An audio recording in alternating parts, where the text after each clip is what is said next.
with the jury members that we do have, if you all would raise your right hand. And you can answer in the affirmative. Do you swear or affirm that you will impartially try the case between the parties and give a true verdict according to the evidence and the law unless dismissed by this court? Yes. Okay. At this time, is there anyone that is needing a break? I know it's 2 o'clock. We could have a short break, or if you're ready to go, we could jump right into the case. Is there anyone that's needing a break at this time? Okay. So at this time, we will begin opening statements. And Mr. Wilson, Thank you, Your you may Honor. begin. May it please the court, Mr. Forman and Mr. Bates, am I correct?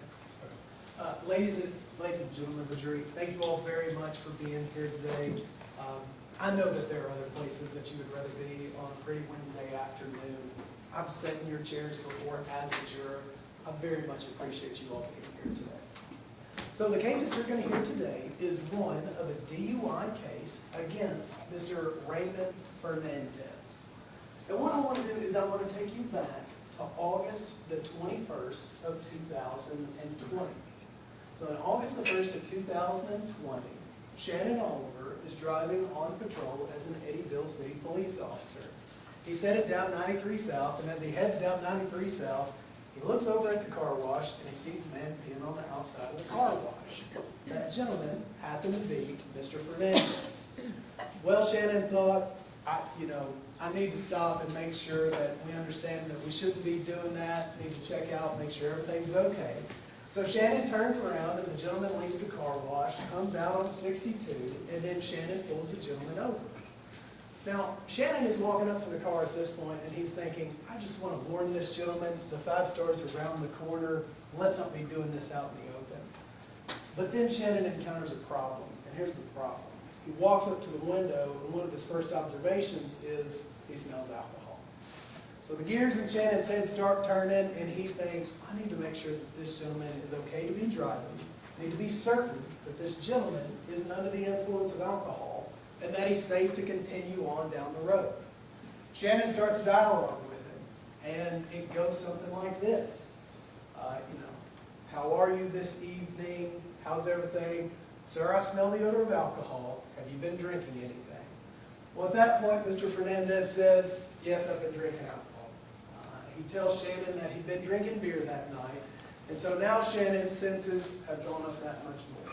Shannon's concerned that this gentleman may not be okay. We've got alcohol. We've just seen him urinate on the outside of the car wash out in the open. We need to make sure that this gentleman is okay to continue going down the road.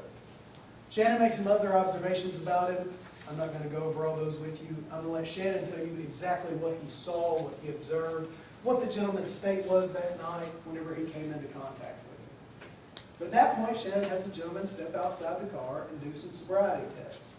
You all have probably heard of these or seen these before. Walk in a straight line. Walk and turn. Look at my finger as I track your eyes. Things like that. Well, after Shannon goes through those tests, his senses are even more heightened.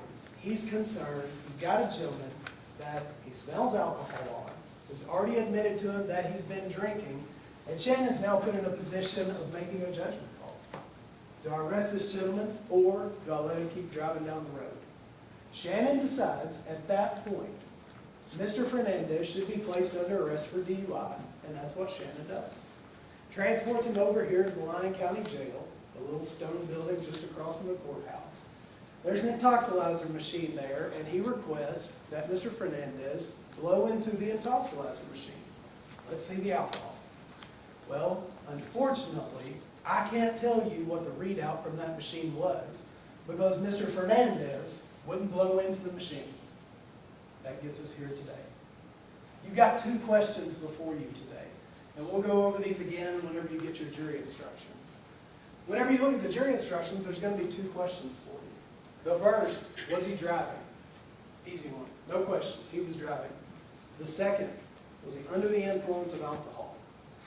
After you hear the testimony from Shannon today, I am confident that we will give you the tools to be able to reach your own conclusion as to whether or not, based upon the way Mr. Fernandez acted that evening and what he said that evening, coupled with what Shannon observed, whether or not he was under the influence of alcohol, and therefore guilty of DUI. Thank you all very much. Thank you all, Your Honor. Thank you, Mr. Wilson. Mr. Forman, you may begin your opening statement. Yes, Your Honor, thank you.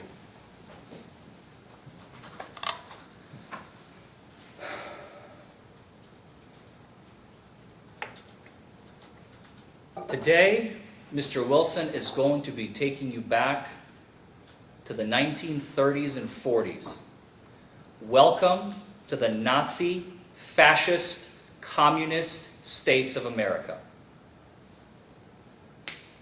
where he dictates, along with his witness, whether or not you are going to be guilty with no evidence provided. That is exactly what you're going to be hearing in this case today from the government.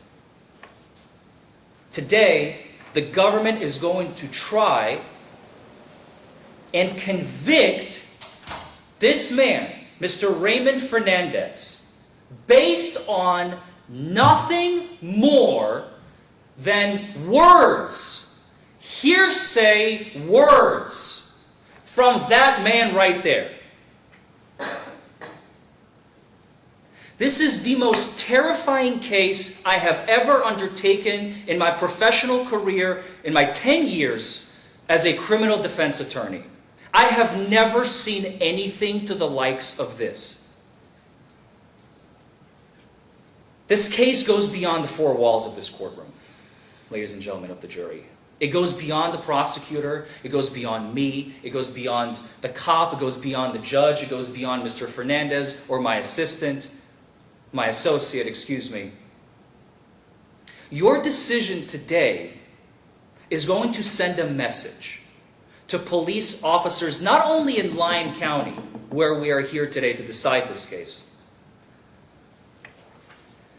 but everywhere else, the other 119 counties in Kentucky, the entire Commonwealth, and not just the Commonwealth, but the entirety of the United States of America,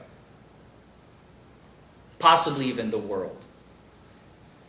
Will an innocent man be convicted today on the words of one man, or is he going to be acquitted?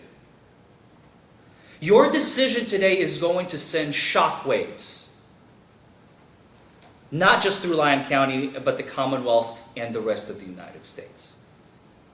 You are the gatekeepers today of the Constitution. You are the protectors of what this country stands for. You are its voice. You are its power. Your task is monumental. And I'll be honest, I do not envy you.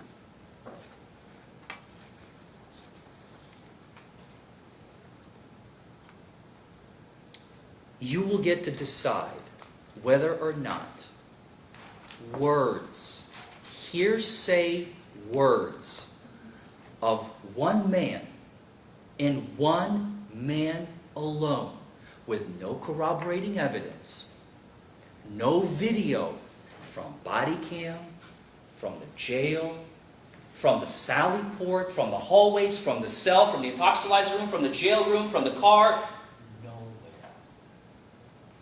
Nothing at all. The words of one man.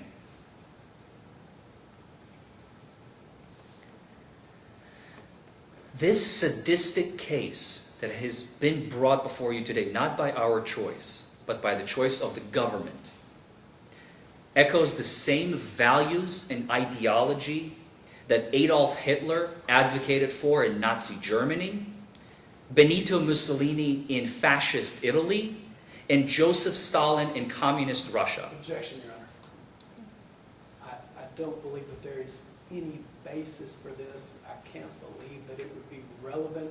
I believe that it is argumentative, and absent proof to that, I don't see how that can be presented in an opening statement. And Your Honor, that is what I envision that the evidence is going to show, which is what an opening statement is. How How is that evidence related? I am telling the ladies and gentlemen of the jury what they're about to hear and what that is going to look like. May I, Your Honor? Yes. Drawing an analogy to tyrants over history is...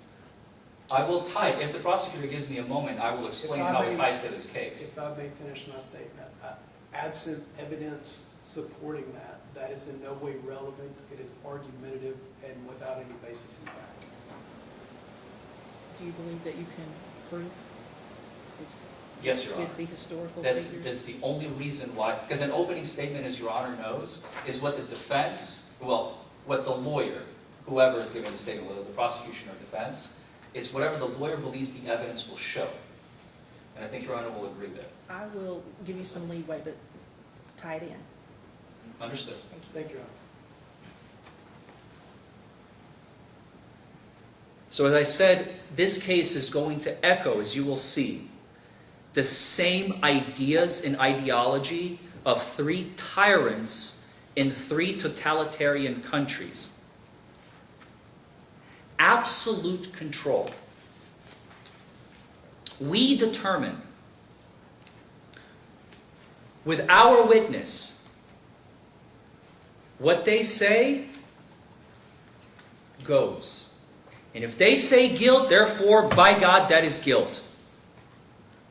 No corroboration. No freedom of speech. No freedom to defend yourself against the big bad government. Subservience is what you're going to see here today. Again, it all comes back to the same major point that I have never seen before in my entire career. To try and convict a man based on the words of one other man. And as I just told you, how does that echo the same values? That is exactly what they did in communist Russia.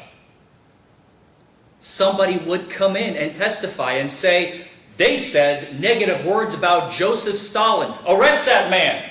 Objection, Your Honor. I find no relevance in this. Is there a response? Your Honor, I'm doing exactly this job. I'm tying it together. Can you come up to the bench?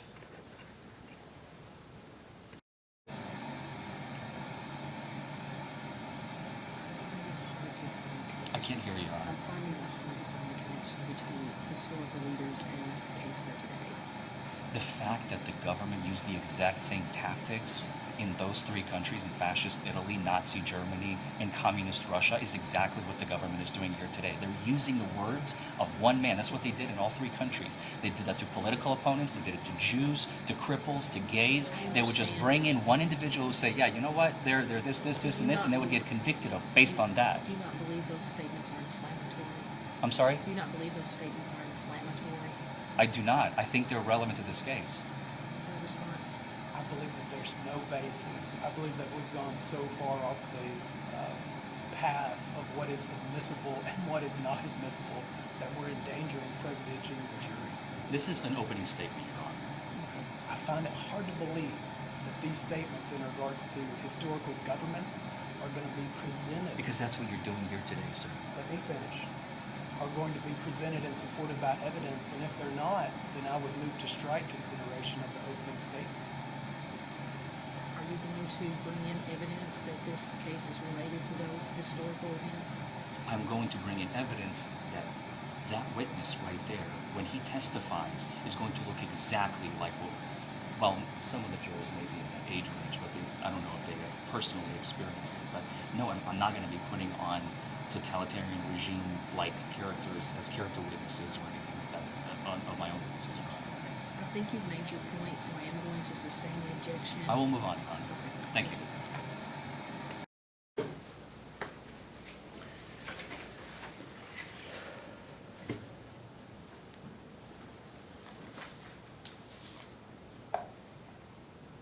That's what Mr. Wilson is trying to do here today, is to take us back to those values, as you will see. And this is not acceptable.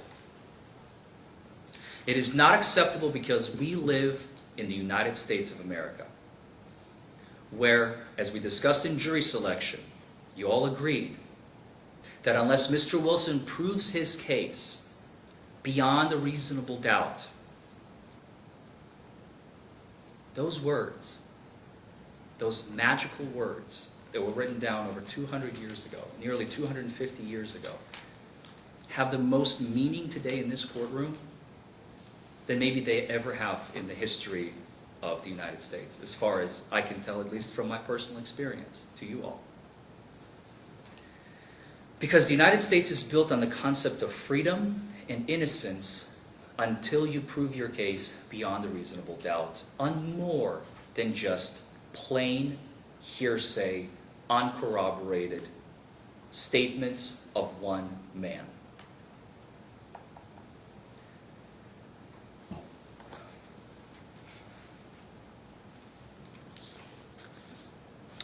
Now, why am I telling you all this?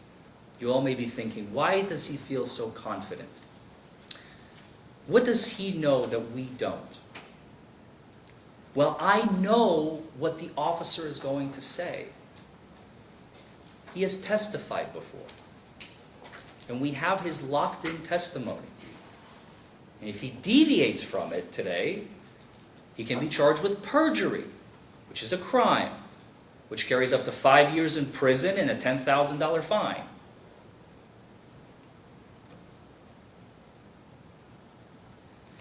At the end of it all,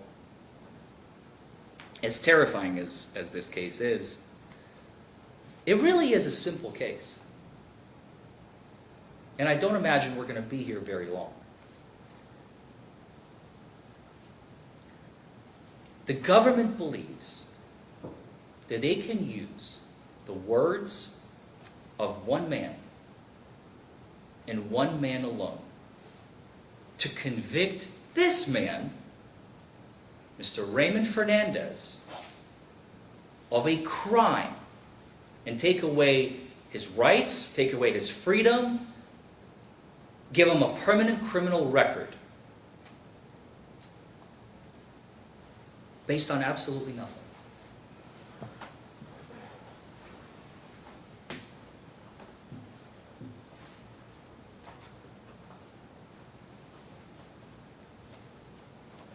This is where democracy begins to die.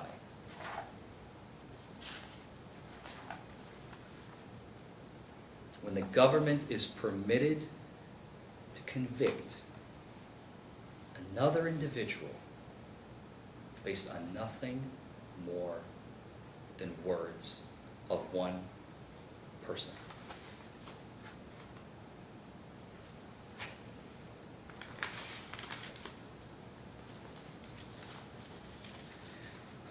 So today, you are given the power. You are tasked with this job. You get a chance to send a message to the people of Lyon County, to the people of neighboring counties, to the people of the Commonwealth of Kentucky, to the people of the United States of America, and the rest of the world.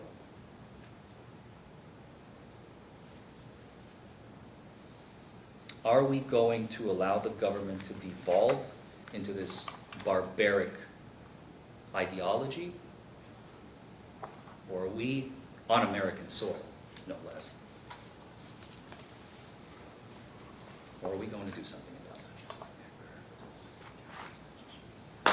Thank you.